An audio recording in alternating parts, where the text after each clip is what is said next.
Welcome to మనా chef. నేను మీ మాధవి. ఈరోజు నేను మీకు చికెన్ పెప్పర్ ఫ్రైని రెగ్యులర్గా ఎప్పుడు చేసుకునే విధంగా కాకుండా కాస్త డిఫరెంట్గా మంచి రుచిగా ఉండేటట్లు ఎలా తయారు చేసుకోవాలో చూపిస్తానండి. నాన్ వెజ్ తినే వాళ్ళు ఎవరికైనా సరే చాలా బాగా నచ్చుతుంది. ఒక్కసారి తప్పకుండా ట్రై చేయండి. మాధవి చాలా బాగుందని మీరే అంటారు. మరి ఇప్పుడు తయారీ విధానాన్ని చూపిస్తాను. ఫస్ట్ నేను ఇక్కడ 1/2 kg చికెన్ తీసుకున్నానండి. చికెన్ని నేను మీడియంగా ఉండేటట్లు కట్ చేసుకున్నాను ముక్కల్ని. మీకు పెద్ద ముక్కలు కావాలన్నా కట్ చేసుకోవచ్చు. ఇలా మీడియంగా ఉండడం వల్ల మనకి ఆయిల్లో తొందరగా వేగిపోతాయని కాస్త చిన్న ముక్కలుగా కట్ చేసుకున్నాను.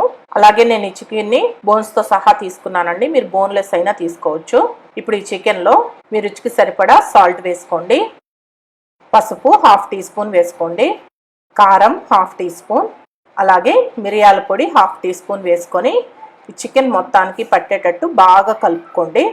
ఇలా కలుపుకునేటప్పుడే దీంట్లో కొద్దిగా ఫుడ్ కలర్ కూడా వేసుకొని కలుపుకోండి. ఈ ఫుడ్ కలర్ మటుకు మీ ఆప్షనల్ అండి. ఇష్టం ఉంటే వేసుకోండి, వేసుకోకపోయినా ఏం పర్వాలేదు. చూడటానికి బాగుంటుందని నేను కొద్దిగా వేశాను. ఫుడ్ కలర్ హెల్త్కి అంత మంచిది కాదు కాబట్టి వేసుకోకపోయినా ఏం పర్వాలేదు. ఫుడ్ కలర్ కూడా వేసుకున్న తర్వాత మొత్తం బాగా ఈ ముక్కలకి పట్టేటట్టు ఉప్పు, పసుపు, కారం అన్నీ బాగా కలుపుకోండి. ఇలా మొత్తం కలుపుకున్న తర్వాత ఇప్పుడు ఈ బౌల్కి మూత పెట్టి 1 గంట పాటు ఈ చికెన్ ముక్కల్ని బాగా నాననివ్వండి. అంటే 1 గంట పాటు పక్కన పెట్టుకోండి. ఇప్పుడు 1 టీ స్పూన్ దాకా మిరియాలు తీసుకుని కొంచెం పలుకులుగా ఉండేటట్లు దంచుకోండి. మరి మెత్తగా దంచుకోవద్దు. చూడండి, ఈ విధంగా దంచుకొని మిరియాల పొడిని ఒక గిన్నెలోకి తీసుకొని పక్కన పెట్టుకోండి. ఇప్పుడు 1 గంట తరువాత స్టవ్ పైన ఇలా ఒక ప్యాన్ పెట్టుకొని దీంట్లో నేను ఒక చిన్న కప్పుతోటి ఆయిల్ పోసుకున్నానండి. ఎందుకంటే మనం ఈ చికెన్ని డీప్ ఫ్రై చేసుకోవడానికి. ఇప్పుడు ఆయిల్ కాస్త కాగిన తర్వాత దీంట్లో కొన్ని చికెన్ ముక్కలు వేసుకొని వేయించుకోండి. ఒక 1/2 చికెన్ ముక్కలు వేయించుకున్న తర్వాత మళ్ళీ రెండోసారి ఇంకొక 1/2 వేయించుకుంటున్నాను. లేదు మీకు అన్ని ఒకటేసారి వేయించుకోవాలంటే కొద్దిగా ఆయిల్ ఎక్కువ వేసుకొని వేయించుకోండి. ఇలా తిప్పుకుంటూ ఫ్లేమ్ని మీడియం ఫ్లేమ్లో పెట్టుకొని వేయించుకోండి. మీకు ఈ ముక్క కొంచెం సాఫ్ట్గా కావాలి అంటే లైట్గా వేగిన తర్వాత తీసేసుకోండి. లేదు మాకు ముక్క కాస్త గట్టిగానే ఉండాలి అనుకుంటే కొంచెం సేపు ఎక్కువ వేయించుకోండి. ఇప్పుడు చూడండి, ఇలా వేగిన తర్వాత వీటిలన్నింటినీ తీసుకొని ఏదైనా ప్లేట్లో వేసుకోండి. ఇలా కొన్ని వేయించుకోవడం వల్ల ఏమవుతుందంటే మనకి తొందరగా వేగిపోతాయండి. అన్నీ ఒకటేసారి వేసుకొని వేయించుకున్నప్పుడు కాస్త టైం తీసుకుంటుంది. అలాగే ఆయిల్ కొద్దిగా ఎక్కువ పడుతుంది. అందుకని నేను 2 సార్లుగా వేయించుకుంటున్నాను. ఇలా ఒకసారి వేయించుకొని చికెన్ ముక్కలు తీసేసుకున్న తర్వాత ఇంకొన్ని మిగిలాయి కదా, అవి కూడా వేసుకొని ఇదే విధంగా వేయించుకోండి.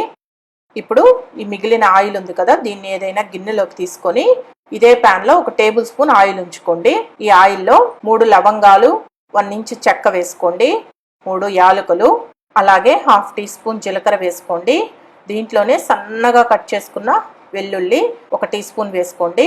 అలాగే సన్నగా కట్ చేసుకున్న అల్లం ముక్కలు కూడా 1 టీ స్పూన్ వేసుకోండి. ఈ అల్లం వెల్లుల్లిని కలిపి ఫ్లేమ్ని సిమ్లో పెట్టుకొని బాగా వేగనివ్వండి. లైట్ గోల్డెన్ బ్రౌన్ కలర్ వచ్చిందాకా వేయించుకోండి. ఇప్పుడు చూడండి, అల్లం వెల్లుల్లి ఇలా వేగాలి. ఇలా వేగితేనే ఆ ఫ్లేవర్ చాలా బాగుంటుంది.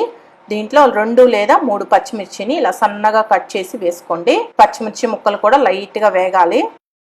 ఈ పచ్చిమిర్చి కూడా కొద్దిగా వేగిన తర్వాత దీంట్లో ఒక 2 లేదా 3 రెమ్మల కరివేపాకు వేసుకొని వేయించుకోండి. కరివేపాకు నేను కొంచెం ఎక్కువే వేసుకున్నానండి. ఆ ఫ్లేవర్ చాలా బాగుంటుంది. మీకు ఇంత కరివేపాకు వద్దు అంటే కొద్దిగా తగ్గించుకోండి. ఇప్పుడు ఈ కరివేపాకు కూడా వేగిన తర్వాత దీంట్లో మనం ముందుగా వేయించి పెట్టుకున్న ఈ చికెన్ ముక్కలు వేసుకొని ఒకసారి మొత్తం కలుపుకున్న తర్వాత మనం ఆల్రెడీ దంచి పెట్టుకున్నాం కదా మిరియాల పొడి, ఈ మిరియాల పొడిని కూడా వేసుకొని మొత్తం కలిసేటట్టు బాగా కలుపుకోండి. ఫ్లేమ్ని సిమ్లోనే పెట్టుకొని కలుపుకోండి. ఇప్పుడు ఇలా ఒకసారి మొత్తం కలుపుకున్న తర్వాత స్టవ్ ఆఫ్ చేసి ప్యాన్కి మూత పెట్టి 1 నిమిషం అలా వదిలేయండి. మనం ఈ వెల్లుల్లి, కరివేపాకు ఇవన్నీ వేసాం కదా, ఈ ఫ్లేవర్స్ మొత్తం బాగా పడతాయి చికెన్కి. ఇప్పుడు 1 నిమిషం తర్వాత మూత తీయండి. మీకు ఇంకా స్పైసీగా కావాలి అనుకుంటే కొద్దిగా కారపొడి పైన చల్లుకోండి. ఇంకా స్పైసీగా చాలా బాగుంటుంది. లేదు మామూలు నార్మల్గా కారంగా ఉంటే సరిపోతుంది అనుకుంటే నేను చేసినట్టు చేసుకోండి. లాస్ట్గా కొత్తిమీర చల్లుకొని మొత్తం బాగా కలుపుకొని సర్వ్ చేసుకోండి. అంతే అండి, సింపుల్ కదా. టేస్ట్ మటుకు సూపర్గా ఉంటుంది. నాన్ వెజ్ ఇష్టపడే వాళ్ళు ఎవరికైనా సరే చాలా బాగా నచ్చుతుంది. తప్పకుండా ట్రై చేయండి. ట్రై చేసి ఎలా ఉందో నాకు కామెంట్స్ ద్వారా తెలియచేయండి.